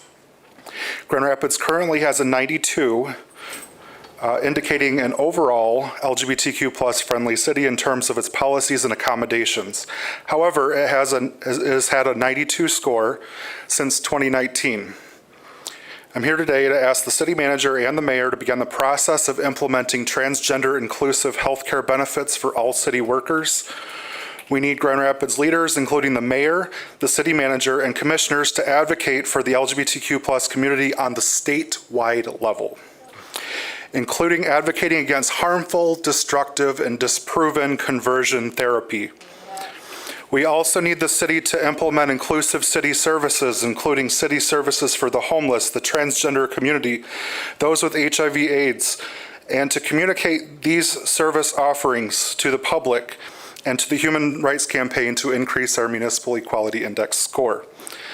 As I am aware in my doctoral research of 3 West Michigan cities, Grand Rapids, Kalamazoo, and Holland, I learned about the difficulty in changing building codes to be inclusive of gender-neutral and all-gender restrooms. I would encourage the city of Grand Rapids to expedite this process to ensure that we can be leaders on diversity, equity, and inclusion in the 21st century. We often see our country move backwards, and we are disappointed, and I feel this pain with you all. It's time to move forward again. It's time to lead on diversity, equity, and inclusion. If we don't do it for a human rights concern, we can at least do it for economic development and desirability concerns of the region. Let's attract talent here and be the place to be in the Midwest. Let's get it done. Thank you. Once again, I'm Dr. Chris Surface with the Surface Foundation. Thank you, Doctor. All right, others wish to be heard? My name is Karina, and I live in the northeast side of Grand Rapids. I am aware that the Grand Rapids LGBTQ Healthcare Consortium has made a case in front of the Grand Rapids Community Relations Committee, and there is a recommendation memo sitting on City Manager Mark Washington's desk awaiting movement. I identify as a Christian, but more importantly, I identify as a mother of 2 LGBTQIA children, and I also identify as a licensed clinical social worker. Since the Grand Rapids LGBTQ Healthcare Consortium website clearly documents the negative impact conversion therapy has on young people, I don't want to give you all those facts that you probably already know, but I do want to tell you the impact that the Grand Rapids culture of Christianity has had on the LGBTQIA plus community. My oldest child came out to my husband and I around 2017 while they were in college. They knew that their dad and I wholeheartedly supported them, so I asked them why they waited so long to tell us. It saddened me to hear that they did not feel comfortable or safe to explore their sexuality and gender identity while living in Grand Rapids. Why should somebody have to leave their community to be their true selves? Shortly after my child came out, my church announced that they needed to develop a marriage policy. I started listening to Christian LGBTQIA voices around the country about the impact religion has had on their lives so that I could become a better ally and advocate. Soon I began to meet more and more LGBTQ folks in Grand Rapids, and I listened to their stories too. I met gay and trans young people disowned by their families because of the family's Christian faith. I met people who no longer identified as Christians because of the trauma done to them by the church. Several of these people have become quite dear to me, including an amazing young man who lost his Grand Rapids church and his vocation when he came out as gay. While I hope my social work credentials give me the credibility to say that conversion therapy needs to be banned in Grand Rapids, they mean nothing compared to the stories of our LGBTQIA+ friends and neighbors. After my child came out, I vowed to fight to make Grand Rapids a safer place for other young queer people. Please help me do that by banning conversion therapy in Grand Rapids. Thank you. Thank you for your comments. All right, others wish to be heard? Good evening, Mayor and Commissioners, other officials. Daniel Scott, longtime resident of Grand Rapids. More importantly, I'm a follower of the Lord Jesus Christ. The Holy Scriptures, the Christian Bible, reads like this: "He who gives unto the poor shall not lack, but he who shuts his eyes shall have many curses." We as a city should indeed continue to help the poor, families, individuals, etc. When I was here last time, I didn't have a chance to finish for being constantly interrupted. My main concern, again, is for our fellow citizens who are unborn. The unborn. They are just as much citizens as anyone else in this city. Let him speak. He has a right to be heard. We've talked a lot about money, and I understand the Lord has blessed Grand Rapids with a lot of money. So again, I'd like to propose that some of this money be allocated for the poor mothers that are carrying children unexpectedly, unwantingly, and why not provide housing for them, health care, so if they choose to have that child, we can come alongside them and help them. In fact, it would be ideal, in my opinion, that we would turn 320 East Fulton into such a place. Turn it from murdering 120 of our fellow citizens every month on average to housing women and children and the fathers if they would so choose.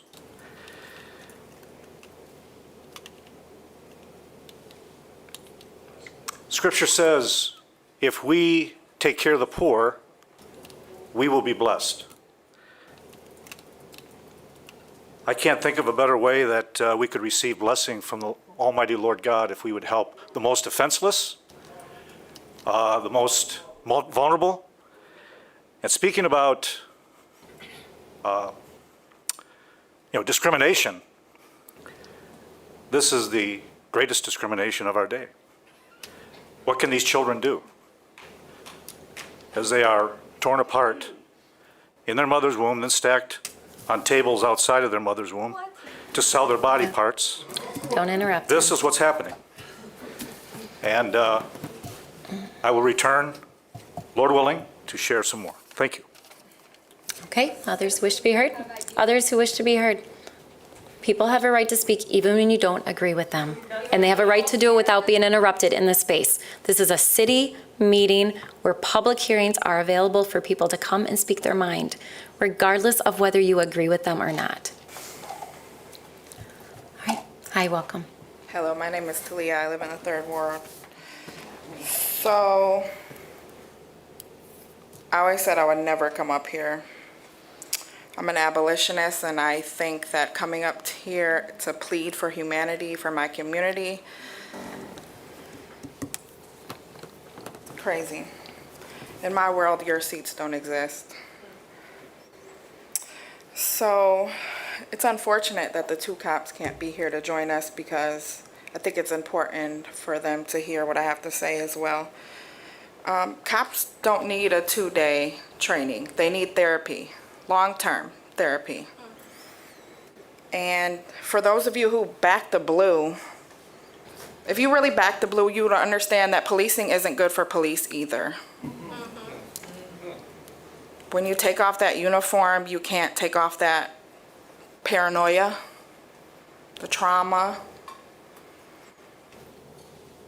that fucked up energy. Okay, I'm going to ask you not to use profanity, please. I had a conversation with one of the police officers who deleted the audio during his cover-up scheme for his peer during the drunk driving incident. I'm sure you all remember.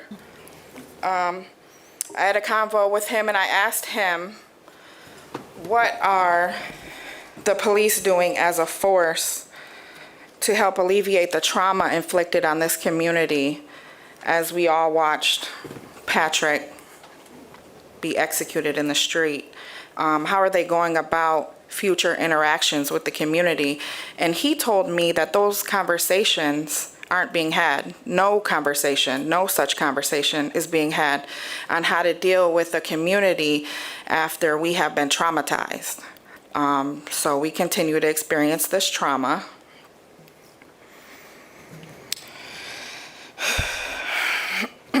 More trauma in the hallway, in the elevator, and you just continue like people's lives aren't being affected. I'm traumatized now.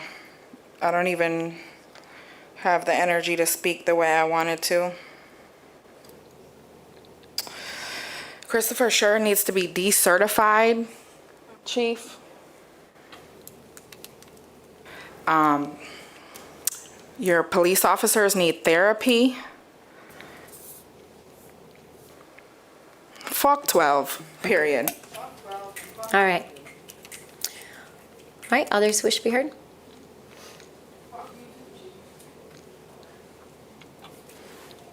My name is Megan Saitaki Lewis. I'm a resident in the southeast side of Grand Rapids.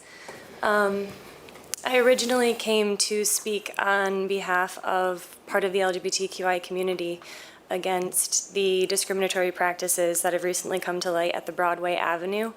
However, I have to say that that was incredibly disappointing to see. Someone was just arrested for what? For what? That could have been a simple de-escalation moment, and yet it turned into physical violence. It turned into someone being arrested. What is a 2-day training going to do to help solve that if we can have that here in a respected government official building? Justice for Patrick Loyola. And I will use the remaining amount of my time to try and put together words around something as simple now as the right to marry in a location, in a venue.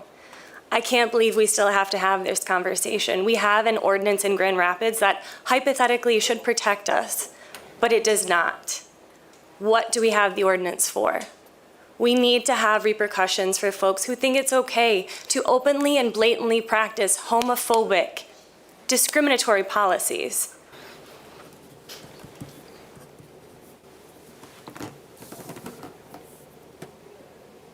Luckily, my wife and I are already married. Because if we had to go to this venue, because it is a beautiful venue, it's a gorgeous venue, and if we went to this venue or went into contract with this venue without knowing their policy, we would be in for a lot of heartbreak. Mayor Bliss, I've met you personally. I've been to events that have helped to fund you running for office. I've shaken your hand at these events.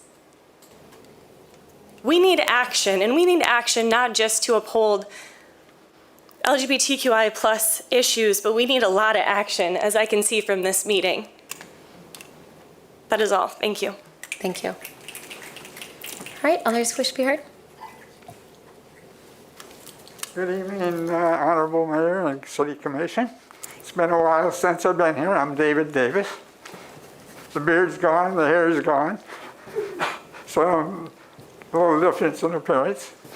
I've heard a lot of things lately. I haven't been to the meeting for long period of time because of, first of all, COVID, and then I had dental problems and medical problems along the way.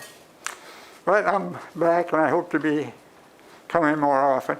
I was a little bit reluctant to come tonight because of those people that are so disrespectful of everybody else. We have a minority group here in Michigan that demand to stand up and create their own agenda. They are the minority in this city. The majority doesn't show up because they don't want to face this element that has been patronizing city commission meetings. I want to give my support to the Grand Rapids Police Department. I have had nothing but positive responses from the police department and anything I've seen. And the reason that the police are disrespected is because the people themselves disrespect the police, and then the police have to act in rebuttal to what they've had to face. Let him, don't interrupt him.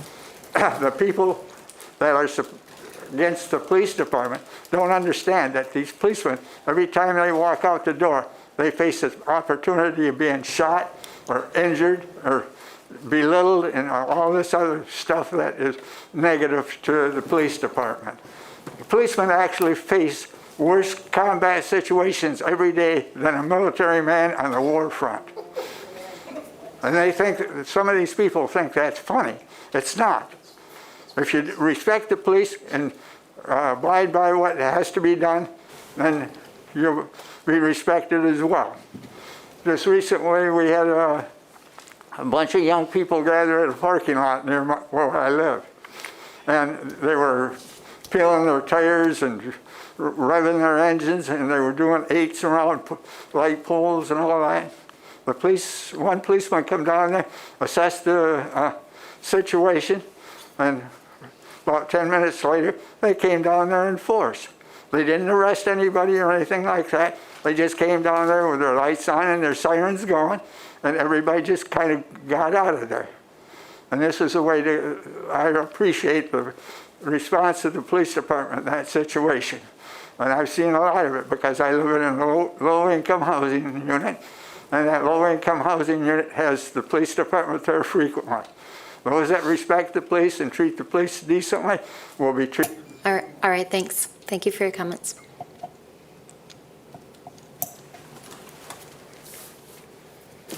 Good evening. My name is Libby. I live in the 2nd Ward. It's unfortunate that Commissioner Jones isn't here because I wanted to thank him for the callback that he gave me in the past couple of weeks and the time that he spent talking with me. I really did appreciate that. And I appreciate the commissioners that showed up to the Together West Michigan event. I forget the name of the church across Fulton. The ones that didn't show were noticed.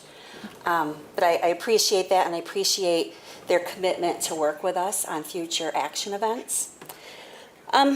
I also, because we're making statements of faith tonight, I want to state that I also am a Christian. I am a follower of Jesus Christ. I believe in loving each other, which is what we were taught, not causing division amongst each other, not looking for ways to make one group evil and claim that we are the good ones.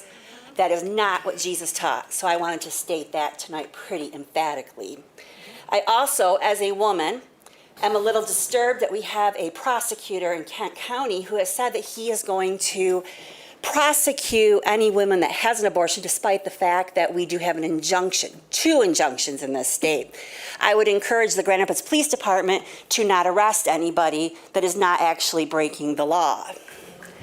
That is still a right that we have. We saw the petition that went around and got a record number of signatures. I think it's pretty clear that that's something the people of Michigan value and will continue to support, no matter what the poor put upon white man in this group try to play off. There were other things that I wanted to talk about, but again, the disruption that occurs between, the city commission and us does bring a tension that doesn't need to exist, in my opinion. I'm not completely sure now at this point in time how we solve this problem. I lived in Topeka, Kansas for 2 years, where we had a group that was called the Westboro Baptist Church that picketed gay people on a daily basis. And we would have community discussions when I lived there about how violence begets violence, hate begets hate. And I think that what you guys are feeling up there is being echoed back to you here in these seats. I understand that you want to have a meeting that is run in a certain way, but unless you start giving something back to us or to my neighbors, I don't think it's possible for them to give it back to you. And it's unfortunate, but you are the elected officials, and I kind of feel like maybe it's time to swallow some of that down. I watched another city commission meeting, a daytime one, a couple weeks ago, and your demeanor was so different in that meeting than what it is when I come here. And I get it, you're being, but please. Thank you. Thank you. Appreciate it. All right, others wish to be heard?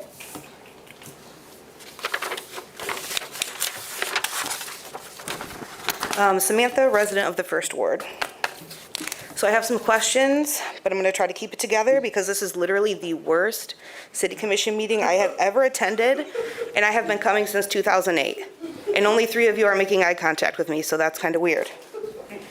Like I said, I've been attending since 2008, and this is the worst meeting I've ever been to. I started coming with the Mayor's Youth Council, and now I'm disgusted to say that I was part of that. So my first question, why is there a black barrier here? Have any of you been physically harmed by anyone in the audience? You can clearly call the police anytime someone makes you uncomfortable, so why the superficial barrier? I asked Joe Jones and Kurt Reppart this question last week, and it's still here. Weird, but it's also not weird that you ignored another community voice. Second question, there are at least a dozen officers hiding on the 9th floor of City Hall right now, several feet away from us, just hiding behind the wall, armed with guns, tasers, and zip ties. How much are these officers being paid? Time and a half or double time? Just curious. Third question, how? How, Mayor Bliss, are you sitting there when you just called for the arrest of community members? You sat there and you called security, who you knew would call GRPD, that were sitting right here. You watched them usher loud activists out of the space, and you continued the meeting. You didn't call a recess. You chose violence on your community members. For those at home who didn't see, officers pushed activists out of the room and into the hallways, crushed them near the elevators. Several were pushed to the ground, and at least one person was arrested. But just like y'all who didn't see it at home, the commission didn't either. They didn't have to see it. They sat here like business as usual, just like they did after the murder of Patrick Lyoya. Again, I did ask Commissioner Reppart and Joe Jones what they would do the next time an activist was bullied out of this space. They said they would do something, but something is nothing. Fourth question, topic switch. When will you allow residents to call in for their voices to be heard? It is totally possible for residents to come in. You did it during COVID, so you should do it again.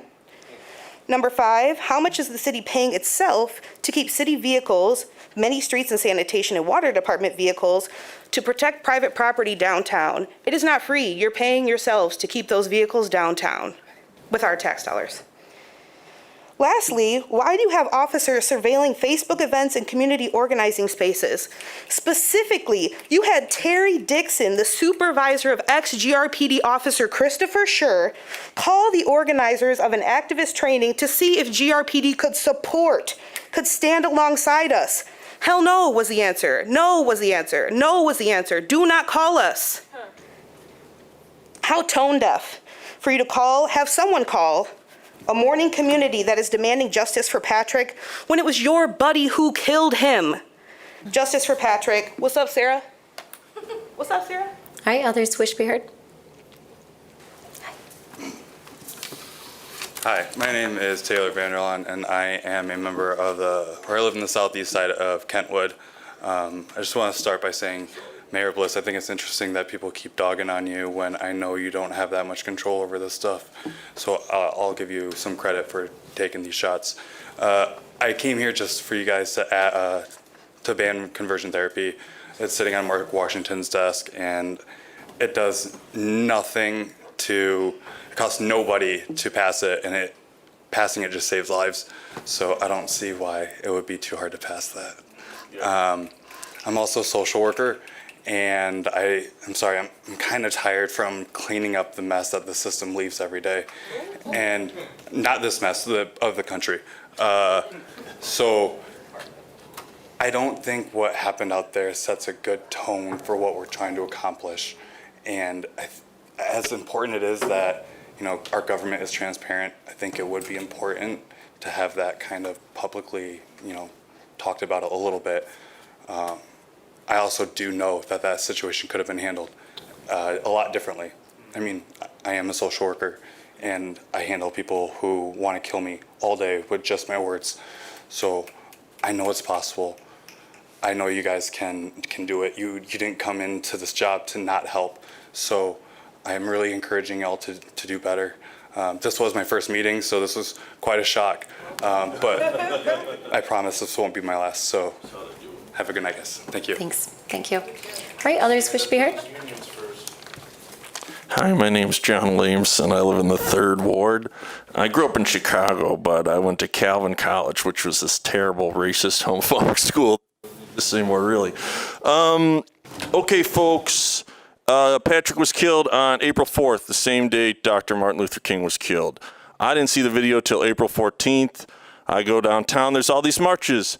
The marches are led by people like Allie the activist, people like Kai, who was ushered out of this meeting for speaking her voice. You know, for the person who you're like, so so okay, then anyway, May 10th, you shut this meeting down. You say, we'll kick somebody out, but instead you cowardly shut the meeting down so that all the black people can't talk to you. So that all the black people who are angry about the killing of Patrick, they got no voice. They got no voice here because you don't know how to manage a meeting right. Now, you have a lot of discretion as the mayor. We don't have people coming up and saying, I can't believe you let 2 F words slip. Can you believe the mayor said they were saying 3 F words and she didn't? No one's complaining like that. We're complaining that people getting arrested. Anne's friends are being taken to jail right now. Who knows whether they will be gendered properly at this jail? You have a lot of discretion, and you have committed violence against my friend Rosalind Bliss. I have committed passionate expression of emotion against you, and I will be back until all those seats are empty of all of you. I have friends. The police department in this town, in this building, on this floor, during this meeting committed violence against my trans friends in your name because you can't handle it when they say and ah and amen and praise God when people speak the truth from up here.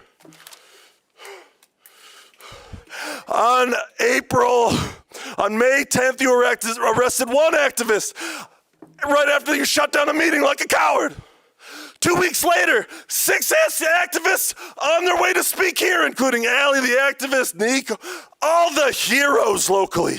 And they all get arrested and rounded up by your Grand Rapids Police Department. Mayor Bliss, did you order them to arrest these people on the day of the meeting to keep them from speaking here? Because most of them haven't spoken here since that arrest. Which is to say there is a crisis, a First Amendment crisis, 911 SOS. If anyone in the world can hear me from my little spot of the universe, Grand Rapids, Michigan, they are shutting down the voices of black leaders in this city.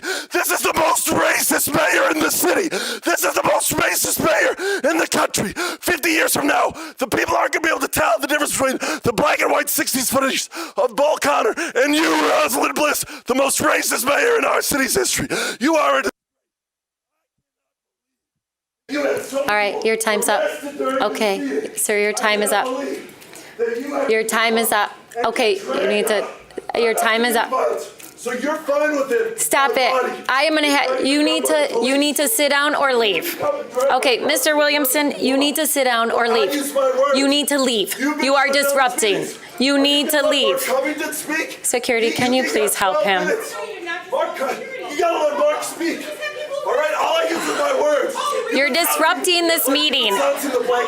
You are disrupting this meeting, and you need to leave. The local Dr. King. You're disrupting this. The local Dr. King, Allie the activist. You had her arrested. We are, commissioners. We're adjourning. We're adjourned.